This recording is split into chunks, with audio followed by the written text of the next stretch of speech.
Hey everybody, it's Matt Johnson. We are back with another episode of Real Estate Uncensored. We've got an amazing guest. Thank you so much for joining us on this special live event. So this is not just a typical episode. We've got Travis Robertson here today who's going to go super deep on his income acceleration formula and the differences between million-dollar producers and pretty much everybody else. So we've got a lot of cool stuff to dig into today. There's a lot of content we're going to be going over, and this is leading up to a much bigger event in September where we're actually going to run it live and broadcast on Facebook Live, and there's a lot of opportunities for you guys to get more interactive and bring Travis questions like right on the air. So we'll bring in Travis in a second, but I just want to let you know kind of what we're leading up to and why we've got Travis with us here today. So until then, we have Greg, who is the co-pilot, as always, the junior grandmaster himself. Greg, what's up today? Matt, like I always say, here I am. What are your other two wishes? But I've already used that one. So you two Sir Pimps a lot squared over there. I am so excited to be here. You know, being able to do off-air talking with Travis and giving Matt a whole lot of crap, as I always do, always just warms my soul. You know, it's like petting a puppy or saving a kitten from a tree. It just makes you feel good when you give Matt a lot of crap. So we're starting off on a great foot today. All right. But I do have to say something. I was getting dressed this morning, and I think my shirt hates me. I really do, because I was buttoning my last button, and my top button, Matt decided to jump ship. So if I go Guido on you, I feel a little Guido because my shirt's like all flared out up here, and my team members have been giving me crap about it all day. So all I need is like a gold chain, a hairy chest, and a Corvette, and I would be full-blown Guido. That's all I need. Funny you mentioned that, because I was just about to point out that in order for it to be actually Guido, you have to have some chest hair. But that's another point. Let's bring in Travis. I guarantee there's an agent in the audience right now going, "Wait, that's me." Wait, what the hell? Wait, I have a gold chain. What are you Why saying? Guido? What? Oh, that's awesome. That was funny. So Travis Robertson. Travis, what's up today, man? Hey, man, I am so excited to be here, you guys. Thank you for having me, and excited to be joining you in the whole audience. So thank you. Appreciate our it. pleasure, dude. Yeah, we're they super don't excited. even know what they're in for yet, but we do. So we get Neither do I. I don't know what I'm in for either. I heard the intro and I'm like, crap. Am I on the right webinar? So we were joking around that I am absolutely, completely, utterly sports retarded, and these two guys love sports. And Travis goes, "Wait, this isn't a sports show? Ah, crap!" And I'm like, all the fun content's on the other shows. I don't know what this is about. I immediately Real felt estate. inadequate on so many levels. Oh, that's awesome. All right, so we met Travis through Colin over at Top Producer. So and Colin put out something together for us, especially here for today. So if you go to topproducerdeal.com, you get a special deal. So if you've been thinking about like Top Producer, I mean, Greg, you use it. I used it back in the past when it was Top Producer 7i. Oh my good Lord! way back in the day. You just dated yourself. Yeah. Tell me about it. Yeah, that was back when I looked like I was 14, as opposed to now. So you aged a whole year at 15. Yeah, Okay. exactly. So go to topproducerdeal.com. You can get a special discount just for Real Estate Uncensored listeners and viewers. So if you've been thinking about Top Producer, that's the place to go. So that's who hooked us up with Travis. That's why we're all here today. And then in the future, on this next bigger webinar we're going to do next month, we're going to work with Travis on putting on a much bigger event. And by that time, we'll be on our new live streaming platform, Smile Time, that is going to integrate and broadcast to Facebook, and you'll be able to see us on our Facebook page, Greg's Awesome. Facebook profile, possibly the Top Producer Facebook page, Travis's Facebook. We're going to be all over the place. You're not going to be able to escape. Lead Gen Scripts and Objections Facebook page. Yes, that's right. Facebook group, yeah. We're going to be like the Holy Jesus Christ. We're going to be omnipotent. We're going to be everywhere all at once. You can't get away from us. Well, you've definitely managed to alienate all of our Italian-American viewers. So let's get into it before you include any other ethnic and/or religious groups in that. Did I cross myself real quick? I don't know. I feel like lightning's going to strike at any moment. Don't worry. Well, yeah. It strikes me every show because Matt wants to kill me. He gives me this death stare of like, you are dead to me. And I'm like, and the show is complete. Moving forward. All right. Moving on. So let's give some value right off the bat here. So from the lead gen scripts and objections, we had a question from Tanya Michaels. It says, what are the best scripts for a price reduction because it's a buyer's market in their price range or whatever the case is. But Greg, what's your procedure for getting a price reduction from a seller? So like I've always talked about in everything that I do, I try to do everything up front. So in the listing presentation, if the seller is set, staunchly on a price, one, I ask them, Mr. and Mrs. Seller, help me understand, is there may be a comp that I may have missed somewhere that you can show me that will help justify this price, because when the buyers come in, they're going to want to see a comp that's going to say, okay, hey, look, this home is worth this because of this other sale. 9 times out of 10, they're going to say no. And if they do have one, okay, great, you're human and you screwed up, great, redo the price and you're moving forward. But if they can't provide one, this is what we do for our clients. We say, Matt, Julie, your 3 obese babies, you little wood denters, you. I wanted to, what we're going to do is we're going to go on and we'll put it on at your price, your astronomically, stupidly high price, you pompous fool. So that's that. We're getting into exact scripting now. This is great. Let me take some notes. Yes, exactly. I'm writing this down. Can you repeat that real quick? Astronomically high, you pompous fool. Yes, there it is. No, but what I do actually tell them is, hey, look, Mr. and Mrs. Seller, okay, we're going to go on for your price, and in 14 days, we're going to come back together. And if we do not have either a showing every single day and or a contract in hand, then we're going to come back, we're going to reevaluate, see what the market's saying to us, take a look at the comparables, and readjust to a more appropriate price that the market is now telling us your home may or may not be worth. And I put that into the contract. They agree to it. You give them the ego boost for a little bit. You know what? Hey, so what if you're wrong? Okay, we're all screw up at times. I mean, I just happened to us the other day. I was looking at comps. The seller wanted to go another 10 or 15,000 higher. I said, okay, I'll go on. Dude, we sold for another 10,000 above that, because of the market and everything else. So I let them have the win. We got to go buy a bigger house for them. Everybody had a positive experience on it. So that's the way I avoid having that awkward conversation of like, you're an idiot and you priced it too high and now I'm going to grovel to get it. It's already in the contract. It's in the legal documents. Yeah, so it's in the expectations up front. So all right, so Travis, turning to you. So I mean, you're coaching a lot of high-level agents, guys that are making 6 figures and multiple 6 figures. So how are they prepping, and what does that expectations look like for a really high-powered agent when they come out of a listing agreement? Yeah, anybody who's at the high 6 figures, 7 figures, what they're doing is exactly what Greg just said, is that most people wait until the price reduction to have a pricing reduction conversation. Great agents have a pricing reduction conversation at the very beginning. So they set the expectations early and they say, look, I'm happy to go on at this level, but if we do, against my better wishes and against my better judgment, here's what the expectations are moving forward. And if you can't agree to that, why are we going to do business together? Because the market, I don't determine the price. Greg doesn't determine the price. You don't. Nobody determines the price except the market. Mm-hmm. The market determines the price. And most homeowners think you're going to walk in and they're trying to get agents to bid on their house. Well, how much do you think you can sell for? It's like, I don't know. It's what the market's going to support. It's like, what do you want $6 million? Hell, let's ask. But ultimately, the market's going to determine whether we're crazy or whether we're accurate. So if you have that conversation up front, a price reduction conversation shouldn't be a big deal. It should be, hey, we talked about this. Now we have to execute on it. Yeah, there's another thing I just remembered, Travis. You brought up that I love it so much. I always do the 3 price points. I always ask the sellers, okay, guys, let's talk about the 3 ways we can price your home. 1, we can go for the astronomically highest price on earth this neighborhood has ever gotten. We can go for a fair market price, or we can go slightly below the market price to potentially create a bidding war. What would you like? And if they're senior douchebag, wants to go for the highest price because John down the street, they got in a fight over a lawnmower in '76 and he still holds a grudge about it. He wants to beat him on the price of his home. Well, you know what? When it doesn't sell, you can say, well, we put in the contract, we do a reduction. We all 3 agreed that we were going to, as a team. You never point fingers, okay? Always a team. It's always together. It's always us. It's always we. Yeah. We agreed together that we would try for this higher price. Unfortunately, the market has spoken. The market has said that it's not going to take that price at this time. So we have 2 choices. We can either take the market off the home and wait for the market to appreciate, or we need to readjust our price and figure out where the price point is where buyers are going to come in and see the value that we already know is in the home.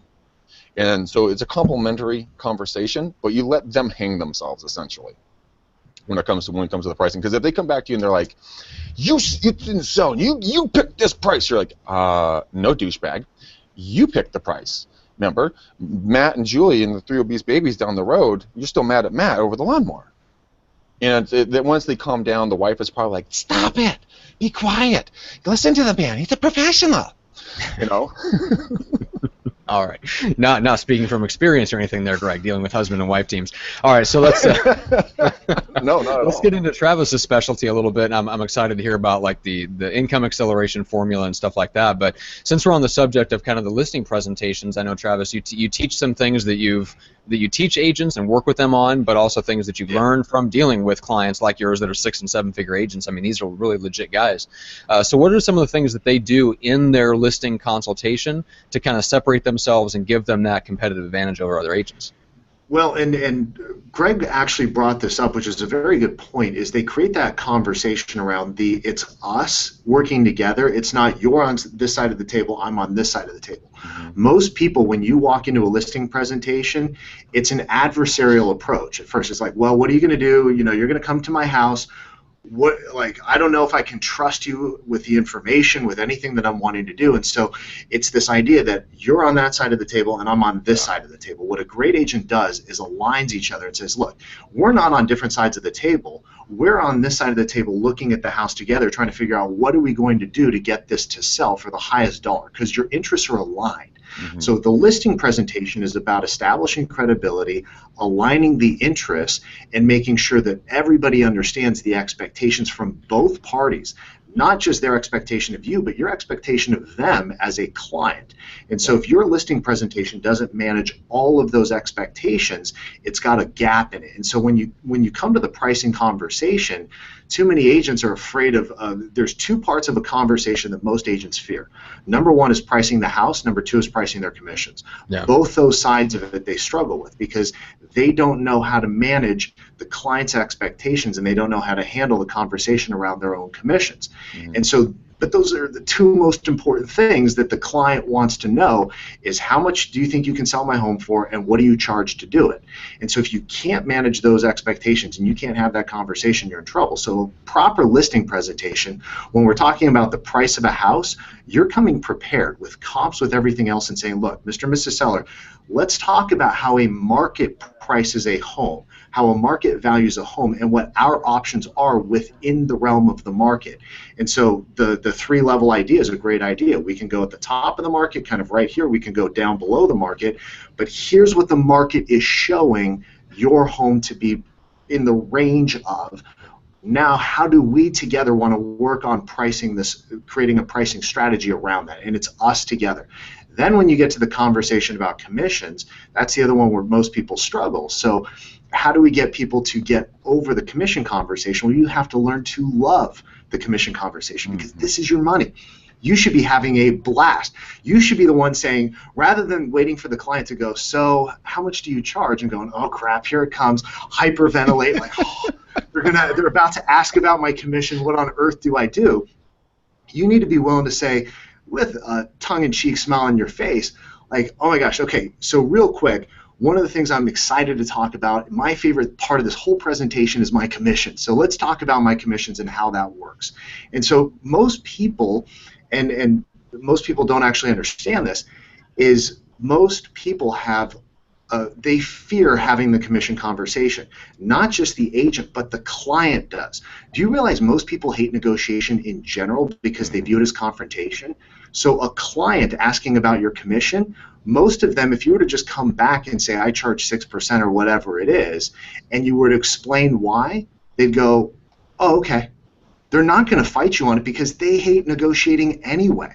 Yeah. They're probably just about as afraid of it as you are. So if you walk in with confidence and you kind of control the frame of the conversation, they're not going to fight you on it that hard. They may go, well, you know, agent down the street said they give me 5.5.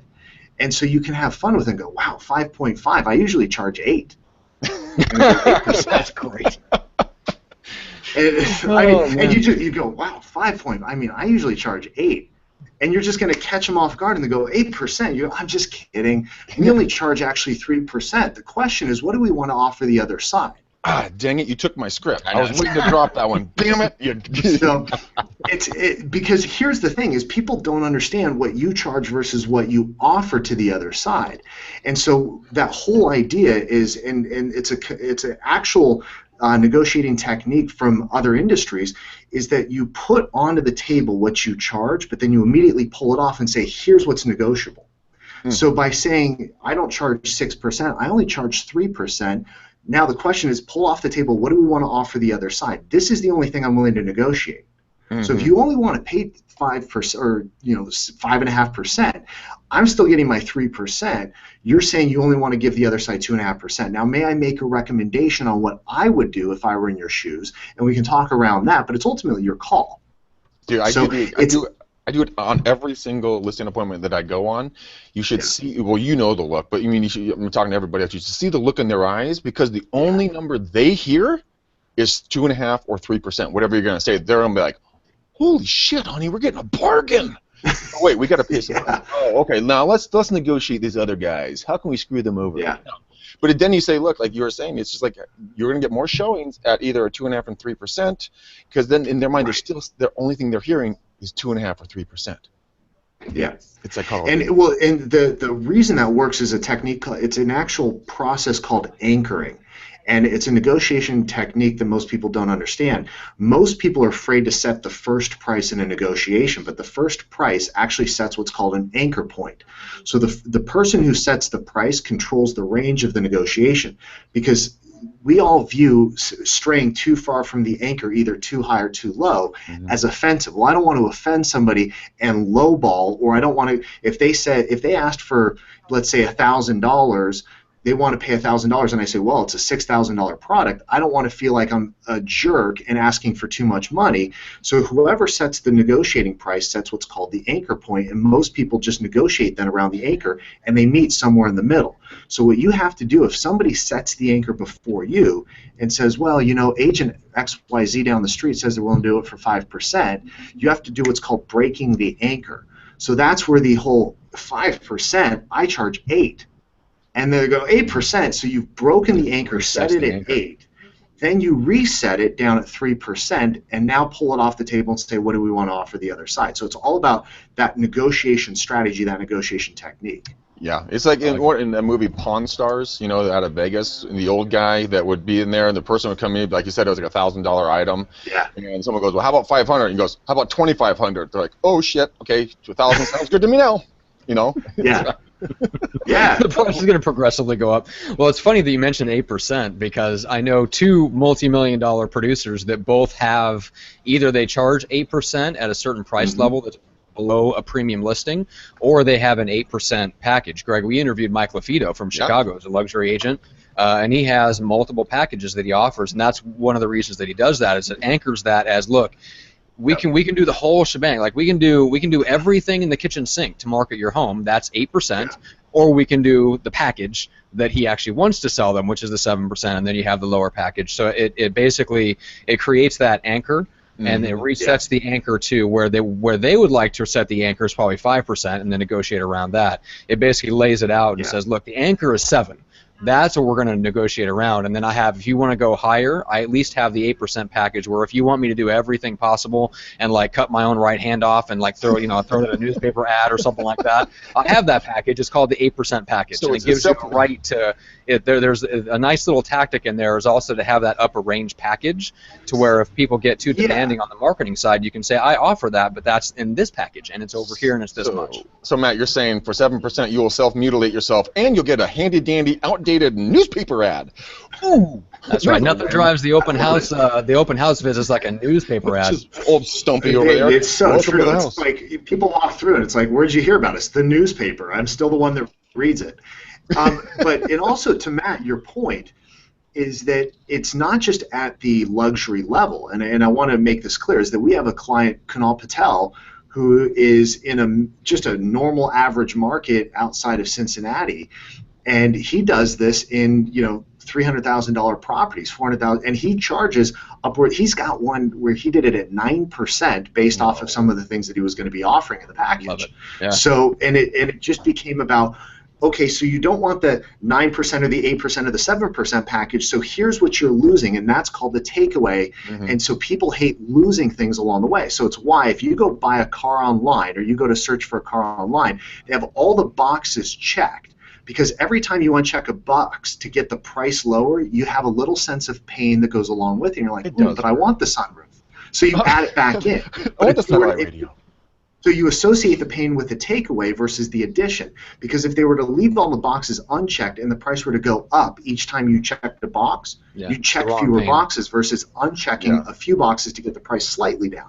So it's all about that takeaway and that takeaway effect and the anchoring effect. It is also, but you don't. The other thing is here, people need to understand, a human being will pay.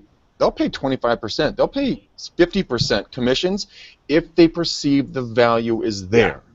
Okay, and you help them get to where it's going to be. I mean, in all honesty, if you can break it down and you can master it enough that you can get a 10, 12% commission rate because you showed so much value and you shoved so much BS down their throat, then good for you. Knock yourself out. That's awesome. You better follow through. Don't be a jerk off. And I was like, I want to know what's in the 25% package, like back rubs. Who doesn't? Yeah. Yeah. I was like clothing optional package. I don't know what that is. It's a clothing optional package. Swedish models that are walking around gracefully through the open houses. Yes. There it is. That's right. Whatever works, right? Yeah, exactly. All right.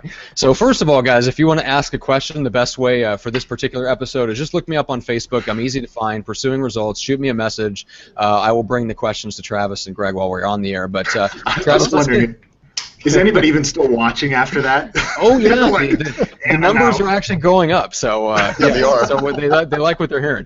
All right, so who doesn't, Matt? Let's be honest. Let's talk about the $100,000 conversation, because we're talking about this before we went on the air, and it's super interesting because, like you pointed out a couple of times, every agent, new or not, if they haven't made $100,000 yet, that's the shiny object. Like that's what they're always going for. So what does that conversation look like when you have somebody that comes to you and says, "I want to make $100,000"? Oh gosh, if I had $1 for every time I'd make $100,000 just off of that question. So here's what happens. I love talking to brand new agents. I mean, I travel around the world talking to agents at different conferences and events and our own events and things that we do. And new agents, I love talking to new agents because they're always so excited and they're like, "Oh my gosh, this is amazing, this is amazing." And I always say, "What's your goal?" Like, "Hey, how long you been in the business?" "Oh, I've been in the business a year." And they're like, "That's great. What's your goal?" And they all go, "I want to make $100,000. I'm like, "Great, everybody does." "Have you ever made $100,000 before?" And they go, "Well, no." Oops. I'm like, "Okay. So why do you want to make $100,000? I'm like, "I don't know. It just sounds like a really sexy number." I'm like, "Okay. Ask any agent who's made $100,000 before, and they're going to tell you they practically went broke on $100,000 because that's $100,000 gross." And then you pull out all of your taxes, all of your all of the splits, all the expenses, everything else. You're left with like $23,000, and you're like, I've been a greeter at Walmart, made more money than that by the time it's all said and done. So $100,000 is a fine starting goal, but why do you think you haven't made $100,000? And they go, "I don't know." So the reason you haven't made $100,000 is you don't know what it actually takes to make $100,000. It's in here. It's $100,000, and I've looked at this over and over and over again. $100,000 is a psychological number. That's it. Anybody can make $100,000. You want to make $100,000? Go sit 2 open houses every weekend for a year. You'll make well over $100,000. People go, "Well, that's hard work."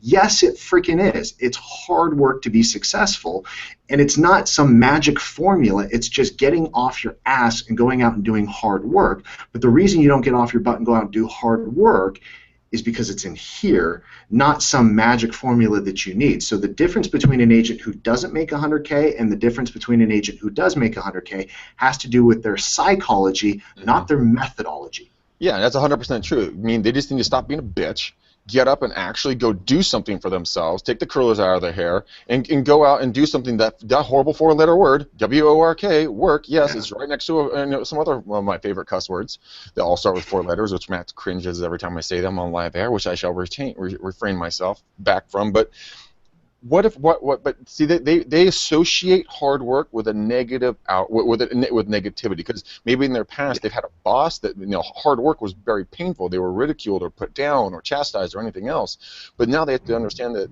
there is no safety net. If they want to make it, like you said, Travis, it's very easy to make. You just got to be willing to put the WORK in. Like I do live Facebook. I'm doing it today at 4:30 on the lead gen scripts and objections page. I do circle prospecting live on video. People are like, "I can't believe you do it. I can't believe you do it." And I'm like, I have a goal, and I'm going to do what it takes to get there because my why is bigger than the roadblocks in the way. Yeah. And they need to understand that why first, and then no roadblock will be big enough to stop them from getting to where they want to be. Period. You know, Matt, that's really interesting because I did a webinar earlier for our private clients just earlier today, and I was kind of talking about the psychology between a top producing agent, you know, that high 6-7 figure earner, and somebody who's in that lower tier. Mm-hmm. And a top producing agent like you says, okay, prospecting is not something to be avoided if possible. It's a requirement of success. So they view it as a requirement of success, not something that I'll do it if I absolutely have to, but I'll find any way that I can to avoid it. There's a mindset difference between what it actually takes to be successful and what they want it to take to be successful, and they understand the difference. Exactly right. I read a book that was posed to me called Go for No. If no one has ever read that book, go get that book immediately. It's an hour and a half listen to on Audible. It has changed the way I view prospecting. I don't go for leads anymore. I put out there, I want to get rejected 20 to 25 times every single day. I am pumped when I hear no. I'm like, yes, one more freaking no. That's awesome. But you know what? I pick up 2 to 3 leads every single time I hit the phones and I do it. And it's all mathematical. It's on averages, so it swings, right? But you gamify it. I had a couple of guys reach out to me. They're like, Greg, thanks for talking about it. I had my buddy and I, he listened to your podcast, and we came in the next day to do prospecting, and we got pumped. We were high-fiving each other when we were told to go F off. And I'm like, that is awesome. They were so excited about it. And guess what? They had fun doing it. Now it's no longer a horrible thing to go, hey, you know, Travis, I really don't like you at all. Go F off. Right? And you're like, cool, dude. High five. You made my day. Sweet. I get an award. You know? And you can say, thank you so much. I will go F off. And I did that. I did that. Actually, the person was like, wait, what? I'm like, dude, you just made my freaking day. Seriously, bro? Thank you. You're awesome. He's like, I just told you to go F yourself. I'm like, yes, you did. Bye. And you were number 19, which means all it takes is one more call and I've got a yes.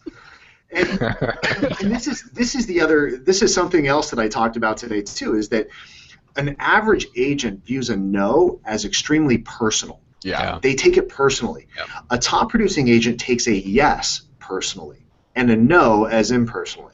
And that's the big. They go, oh, another no big deal. But the yes, that's like, man, that's personal. They view that as an extremely personal, like, we want to work together. This is great, or there's an opportunity here. That's what they take personally.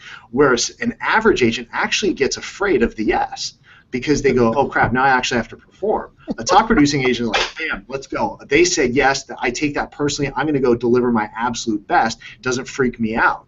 Right. An average agent gets almost freaked out by the success, so they take the no very personally, and the yes is like, oh crap, now what am I going to go do? So it's a whole psychological shift, and I love that idea, Greg, because you know there are people that actually create sheets, and it's got no, and then there's a yes on there, and they're just ticking off the no's because they know certain number of these, and I'm going to get that yes, and it's a win.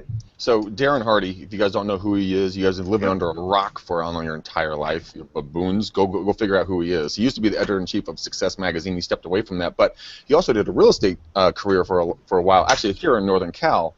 And when he first started it, he went to a seminar, and he talked to the seminar leader, took him to lunch, and said, hey, look, how do I become successful? The guy's like, go fail as fast and as often and as big as you can. And Darren's like, no, I think you misunderstood my words. I didn't say fail. He's like, yeah, no, but that's how you're going to get there. So Darren would go out, and he would go do he would do door knocking, he'd do calls, he'd do FSBOs, he'd do expireds, and he wouldn't stop every day until he got 50 no's, right? Goodness. Within 3 months, it's in the Compound Effect book. I think within 3 months he was top in the office. Within a year he was top in the county.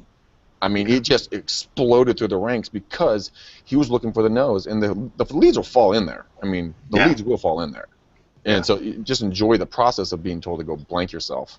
Well, it's interesting, Travis. You talked about the psychological shift, and I think that's the struggle that people go through, is that in order to make that psychological shift, you have to be working on not just the lead generation component, but you have to be working on the operations at the same time, so that you are confident, so that when somebody does give you the yes, it's not, oh crap, now what do I do?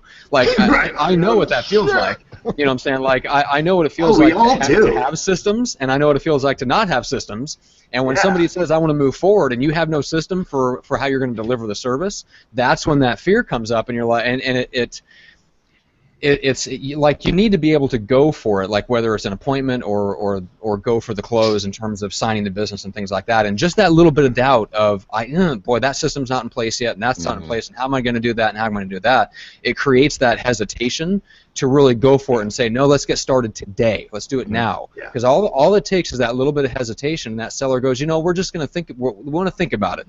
And the agent goes, well, great, let's I'll follow up with you, and then you've already lost it. Like the whole battle was just lost right there. All because yes, high five. Yeah. So glad you're thinking about it. So anyway, so it's the willingness to, you have to do both, right? It's working on the lead generation and working on the operations at the same time. Not to the point where you work on operations so much that you don't lead generate, but you have, like, the struggle for everyone, and they don't understand, is you've got people that focus on one or the other, and they don't focus on both. Like when you're in that initial, especially that hustle stage, like, you better be out there hustling, but at the same time you're hustling, you also have to be systematizing what you're doing so that you don't have that fear. I know, Greg, it's a word. I know. It's a horrible 7-letter word. No. Systems. System. I know. It's like a vampire stepping out into the daylight. It sizzles your skin. Yeah. Well, Matt, you bring up a really interesting point, and if you've got to have the lead gen and you've got to have the systems. Lead gen is more important than systems, and so if you're only going to pick one, go generate leads, because you got to have a business to even build systems for. Otherwise, all you got is a bunch of systems and no clients. So pick one. If you're going to pick one, pick the lead gen. But if you can, and it doesn't take a lot of time to put key systems in place. You don't need all of your systems. Start with the first systems you're going to need, and then worry about the other ones down the road. Yep. So a great example of this, actually, at our office here, I was on vacation a couple weeks ago, and somebody came in to our office and was to wash cars, and he said, hey, I'm starting a new car washing business, and I see there's a lot of cars out front, and can I wash people's cars? And so my team was like, yeah, why don't you come back? Travis likes to get his car washed every week, so yeah, come on back on Tuesdays or Mondays or whatever they said. And he goes, oh no, that's my prospecting day. Mondays and Tuesdays are my prospecting day. That's when I go generate business, and then I wash cars on Wednesday, Thursday, Friday, and Saturday. And he goes, those are my car washing days. And so he knew he had his prospecting days and his business servicing days. Most people blend the two, and they spend all their time servicing business and not generating business. And then they don't realize that if you're not also generating business while you're servicing business, it won't be long before you don't have any business to service. Yeah. So you've got to have both of those in there. But lead gen never stops. Prospecting never stops. And the systems, build them at night, build them on a Saturday, build them on a Sunday, but you got to get out there, prospect every single day. I could not agree with you more. It's the porpoise effect, because people get so caught up in doing the deal, they need to outsource that shit to someone else. Like, Matt, who was on it that has the outsourcing, the gal that was on our show that does all the outsourcing? Brinley Tugger. Brinley. Dude, she's awesome. Look her up, guys. Yeah. But she handles everything for you after that contract gets accepted, so your ass can go out there and do prospecting and working with clients, because that's the only thing that you're getting paid for. I mean, I don't know the last time I've really written a contract. I have Eileen the Landon, the Steel Trap. We call her Google because she never forgets anything, like being put on camera, which I'm not going to do, because she will melt my skin with acid. But she does everything and is absolutely the best in the business at handling the nitty-gritty day-to-day stuff, get writing the contracts, getting all the I's dotted and the T's crossed, while I'm spending my time lead generating and showing property and doing those other things. It's important to keep that booked, and it comes down to your calendar. Travis, wouldn't you agree with this? At a minimum, 1 hour a day of prospecting. Guys, 1 hour a day is 4% of your day. If your bitch ass can't do 4% of your day, go big, and do 8%. 2 hours. Book it in there. Yeah. It's an immovable aspect of your day. Calls, doors, networks, whatever it is, your business will go like this and won't stop. If you like money, listen to what we're saying. If you don't like money, you can hang up now. It's okay. Yeah, I was talking to a KW team leader in San Diego in the affluent part. I may have mentioned this on one of the other shows because this was just here recently, but he said there's a guy in the office that all he does is door knock for about he just door knocks during the day, like Mhm. 8 a.m. to 2 p.m., 3 p.m., whatever, and then he does his appointments afterwards. Just does that 5 days a week. Doesn't do any other lead generation, has no marketing, has no nothing else. I think maybe sends an occasional email or newsletter or something like that to his database, but he just door knocks. 2 million in GCI a year. Holy shit! Isn't that crazy? But it's so true. It's not complicated to make Yeah. a lot of money in any industry, but it does take hard work, and most people are allergic. They love the complicated stuff because the more complicated they make it feel, the easier they get off, because they're like, well, it's so hard. It's like, no, it's hard work, but it's not hard to figure out how to go make a lot of money. So we overcomplicate things to give ourselves an out from actually having to go and doing the hard work. That's where we all get hung up, and where the average agent gets hung up over a top producing agent. A top producing agent's like, shit, give me 3 things to go do, and I'll go do it. An average agent is like, well, I want to do 10 things to go make money. It's like, how about you pick 1? Start with 1, go do that really well, go sit open houses every weekend for a year, and tell me you'll make more money than you've ever made before if you just do 1 thing really well, then add another thing, then add another thing. Don't doing the business of hard work. Very true, but people get caught up in the weeds of their business, right? So they're like, I mean, this is like, if this is going to be my brand color, like, that blue just isn't the right tint. I gotta perfect my tint. Oh, I can't go door knocking today. Then tomorrow, this coffee mug. I gotta brand myself better. I gotta get a branding company going. And then it's like, no, stop making a list to make lists. Just get them out there. Just talk to another. They're kind of tall. They have 2 arms, 2 legs, and a head. They're called a human. Go talk to another one. It's been a fantastic. They're kind of tall. They have 2 arms and a leg. All right. Wow. Well, that could have also been stick figures. There's all kinds of stuff that could have fit that general. Well, you're from the Midwest, so it could be like a description. All right, scarecrow. All right. Well, and there's an old saying too that perfectionism is just a fancy way of saying I won't get off my ass and do things. Yeah. Because we'll say, well, I'm a perfectionist. No, you're a procrastinator. Yeah. And you're looking for any excuse to not actually go out and do the work. So you're using perfectionism because it sounds better than saying I'm lazy or I'm afraid or I'm worried or I'm this or I'm that. It sounds better. Oh, I'm a perfectionist. Bull crap. But Travis, there's no such thing. But Travis, this tint is not perfect. Okay. Oh no, that's hideous. That tint. Yeah, you're right. That's hideous. It's hideous. That's right. This is the thank you card I got. Okay, I got. That's right. Oh, that is slightly off of eggshell, not a light taupe. And how dare you assault me with that awful tint? That's what I'm saying. It's an attack. It's perfect. That graphic design is an attack on my senses. All right, so let's get into the income acceleration formula, which I'm guessing is very simple but not easy. But I'm curious. I want to get into that a little bit before we wrap things up. Yeah.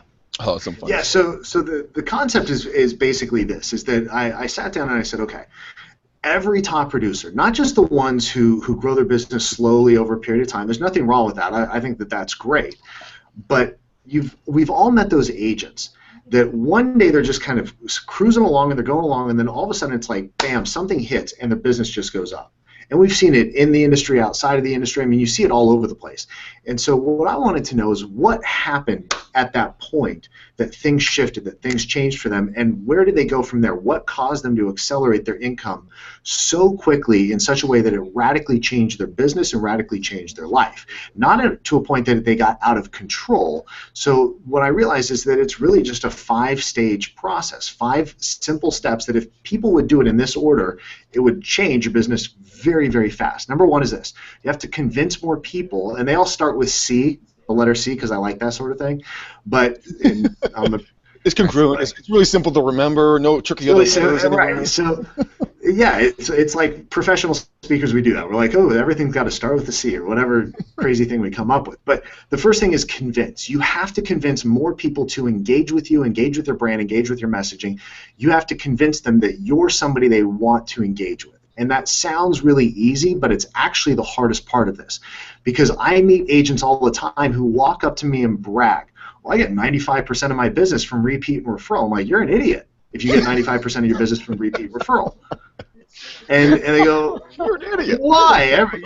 Coach X out there is saying I should do repeat and referral only. I'm like, Coach X, I love Coach X. I know Coach X. I think he's a great coach. But here's the problem with that. Ask Coach X how that worked in the market downturn. Because in 2007, 2008, 2009, 2010, 2011, repeat referrals for the majority of agents dried up. If you didn't know how to go out, kill something, drag it home, throw it on the grill, and feed it to the family, y'all starved.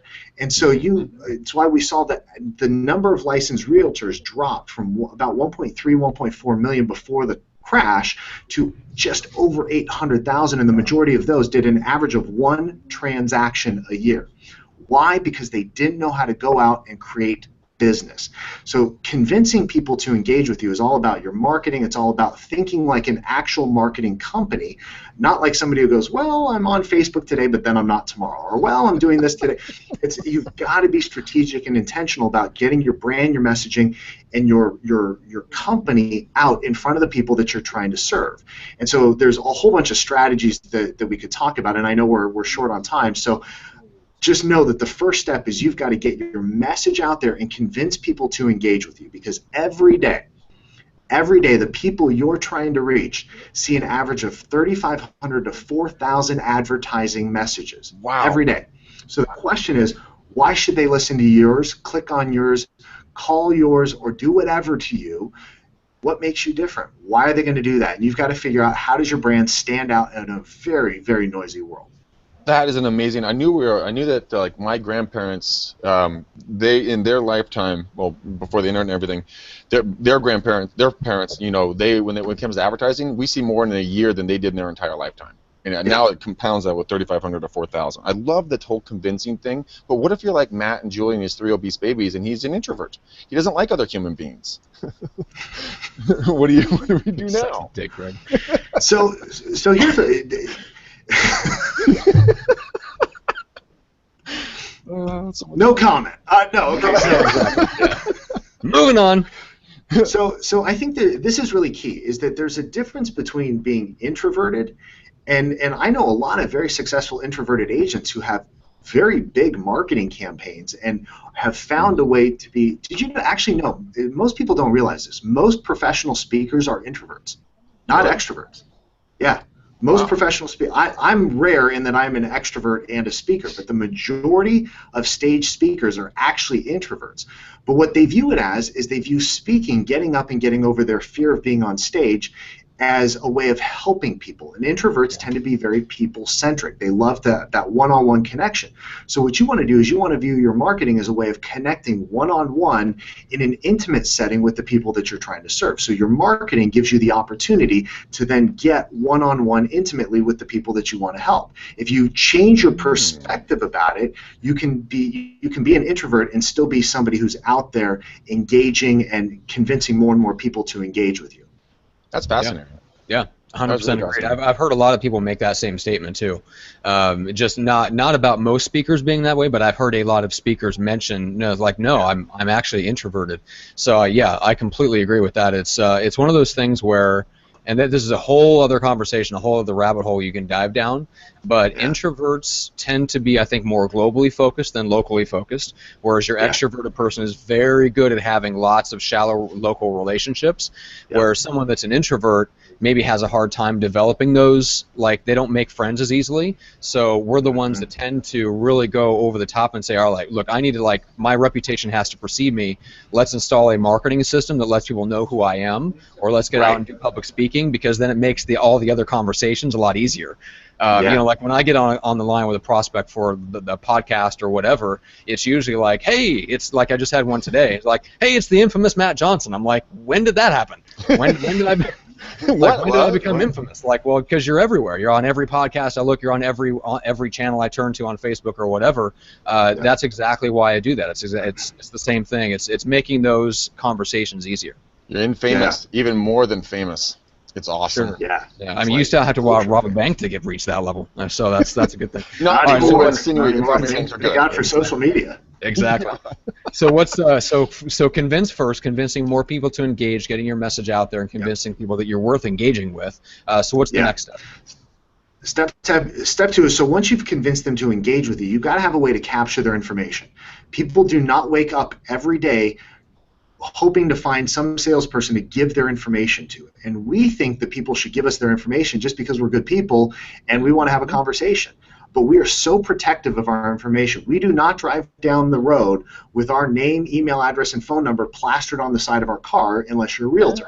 Then you do. But everybody else doesn't actually do that. So we protect our valuable information. It's true. I'm like, there's a realtor, or their name on their insurance. car. Yeah, insurance, dog wash, or whatever. But the the whole idea is that we protect our information. We don't wake up every day going, here's my information, and now more and more, how many of you don't get enough email? How many of you don't get enough? You want more? I mean, I get hundreds of emails every single day just because I've given my information out to people. I'm like, why did I do that? But the reality is we're willing to give up our sensitive information and access to us through that information because we're not idiots if there's something of value that we want in exchange for that information. So if you just have a website where people come to your website and it says, call me for all your real estate needs, call me when you're ready to buy or sell, you're missing out because they're like, well, I don't know if I'm ready to buy or sell. That's not valuable to me. What do you have that could be potentially valuable to anybody that you want to engage with that could be your ideal client? You've got to find a way to give them something of value in exchange for their information to capture that information. So true. I am such an ebook whore. I mean, I will give my email all over the place like it's nobody's business, like a good Friday night after a couple of drinks. You know, it is. But I will. I mean, that's why I get all the crappy email. Yeah. Wow. Look, we all do. I don't even know how to respond to that. Moving on. So what's the third step? All right. So the third step, you have their information. Now it's all about cultivation, cultivating a relationship with that person. So again, most leads, and people don't realize this, most leads, when a lead comes in, they fill out a form on the website, call you off of a sign call, whatever it is, the average lead today is anywhere from 6 to 26 months out from being ready to buy or sell. Wow. Now, most agents need business in 6 to 26 days. And so there's a big gap between when somebody's ready to go and when an agent needs business, and that creates a lot of friction. So agents are always chasing the hot lead, and they're losing sight of all of these people in their database that will eventually buy or sell a house, but they have no relationship. They haven't cultivated the relationship with those people for a long enough period of time, and so they're always in this churn and burn, catch up mode, rather than having consistent. Because I ask people this all the time: how many of you, by show of hands, want consistent, predictable income and consistent, predictable revenue? Raise your hand. Everybody, oh, yeah. So how many of you have a database where you're actively nurturing every lead that's ever come in? Okay, so you really don't want it. You think you want it, but you're not willing to do the work to get that. You've got to have a process for cultivating people until they're ready to move forward, because maybe, if you're lucky, 1% to 3% of your leads are hot, ready to go right now, which means you've got 97 to 99% of every other person who comes in contact with your brand, your business, your website, gives you their information, that will be ready at some point, but because you don't know who they are and they don't know who you are, they're going to choose another agent when the time comes, and that's why you have agents running around going, oh, Zillow leads are crap, online leads suck. It's like, no, your lead follow-up system sucks. It's not the lead's fault. So true. That is true. That is 100% true. I love it. I'm like, I was just saying that the other day. I'm like, dude, online leads blow, and now I'm sitting there going, nope, I suck. Whoops, pointing the wrong finger. Yeah, but it's not about sucking. It's the expectation is to suck. It's not even. I mean, yes, there's a lot of agents whose follow-up process sucks, and that's a separate issue. But it's a lot of times it's an expectations issue, not a quality of lead or a quality of follow-up issue. Are you saying I suck, Matt? Are you insulting me on air? No, I'm saying that if you have the expectations that you're going to have, like, turn on some lead source, and half of them are going to be ready to go in the next 30 to 60 days, you've already shot yourself in the foot. I love talking to agents, and they're like, oh, I tried online leads. I'm like, oh, you tried on? How long did you try online leads for? Oh, like 3 months, and I didn't get anything. I'm like, whoa. Stunning. That's right. Wow, shocked that happened. I mean, did you know the average online lead is 6 to 26 months out from being ready to buy or sell? How much did you try to invest? A couple $100? Woo. You know?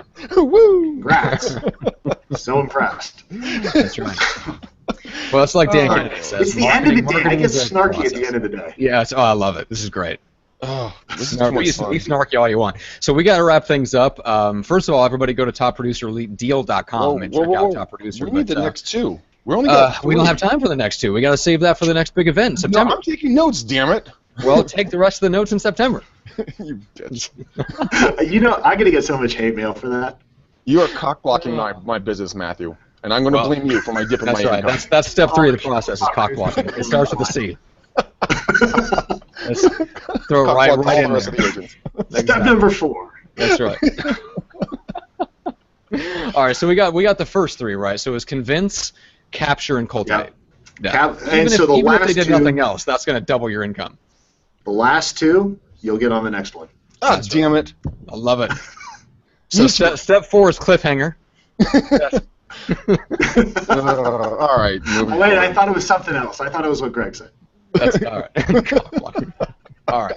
So all right. So let's make sure people can take a step towards all of us. So first of all, we just want to thank Colin from Top Producer for hooking us up with Travis. And so if you want to check out more information on Top Producer and watch some testimonial videos about what's going on, like Greg uses Top Producer in his office. I used to use Top Producer. It's a great program. It's perfect for just about any level. I mean, Lars Hedenberg, who sells 450 homes out of Charlotte with his team, still runs Top Producer. So if you think, well, that's only for lower level agents or agents without teams, think again.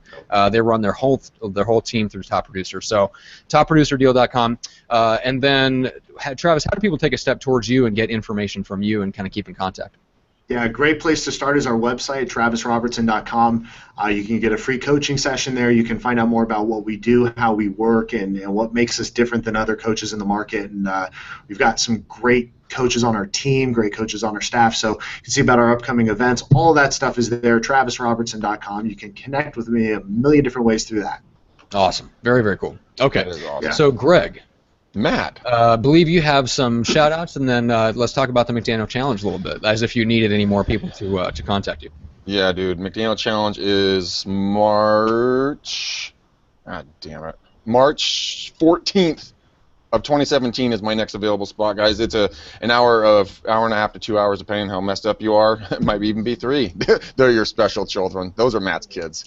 You know, I was like, what the hell? No, I don't know. It's an hour and a half to 2 hours of free coaching that I give out just as a way to give back to this industry, guys. I love you guys beyond words, and I'd love to see the breakthroughs that take place, like Travis does with his clients. It's an awesome moment when that aha takes place and they're able to move forward.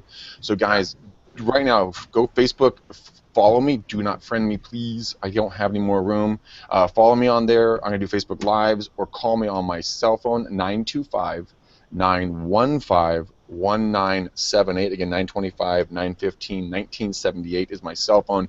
Look, guys, I'm into March. You do not want to be one of the April kids, okay? You do not want to be one of the April kids. You're already almost as uncool as you can possibly be, just being one of the March kids. Imagine if you're relegated to being an April kid. Oh, the April children. The humanity. Oh, yeah, they're horrible. Total loser. That's right. So guys, get it. And then we'll do some shout-outs on our next show, so I know we're out of time right now. Yeah. So everybody subscribe on YouTube, subscribe on iTunes and Stitcher if you prefer the audio version nestled between your ears, where we so belong. And then make sure to check out, so you can follow Greg on Snapchat, REU444. REU as in Real Estate Uncensored, and then you can follow me on all platforms at Pursuing Results. If you have questions about podcasting or whatever, reach out to me. And then if you have questions about the McDaniel Challenge or just want to talk to Greg, reach out to him. Follow on Facebook. And you just want to talk to him for some random weird reason. Who knows? Just text him random stuff. That's my goal, is to get people to text. I like blueberry muffins. I'm walking on the beach. Yeah, damn it! That's right. So start texting Greg random stuff to his cell phone. I would take great pleasure in that. Please don't do that. That's right. All right, guys. So let's wrap things up. Thank everybody. Yeah. That's right. He just starts texting Greg at like 2 a.m. You can get him rolled up on a like an auto text responder or something like that. Oh my God! Awesome. Stop. We have one of those. I'm gonna go ahead and do that. There you go. Crash your phone. Johnson, shut your gap. Oh my God, you're killing me. All right. All right, everybody. Thank you so much for joining us. We really appreciate it. Make sure to go to topproducerdeal.com and follow us and take a step towards Travis at travisrobertson.com and all that stuff. And we're going to bring Travis back for a big live event in September. It's going to stream live on Facebook. You can ask more questions and all that good stuff. So we'll let you know and keep you updated on dates for that. So we're going to work that out exactly when that's going to go down after we get off the show right now. So until then. Well, you know what? And then maybe they'll get the other 2 C's because you two cockblocks aren't going to give to the rest of the we'll try to lead the show off with the other 2 C's. How's that? There you go. Oh, there you go. I love it. All right. Thank you so much, everybody. We'll see you next time. See you guys. Thank you guys.